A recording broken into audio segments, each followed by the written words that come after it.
সোনার বাংলা ধন্য, সাহেব কিবিলার জন্য।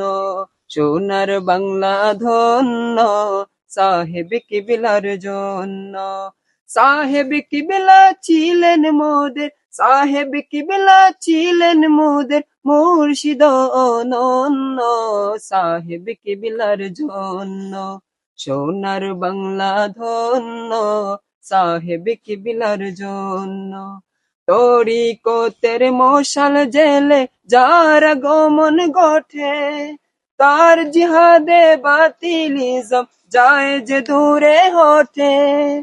তরিকতের মশাল জেলে যার আগমন ঘটে, তার জিহাদে বাতিলিজম যায় যে দূরে হটে। তার তিরোধানে মোদের পরাণ ফাঁকি অন্য, সাহেব কিবিলার জন্য। সোনার বাংলা ধন্য, সাহেব কিবিলার জন্য। সোনার বাংলা ধন্য, সাহেব কিবিলার জন্য।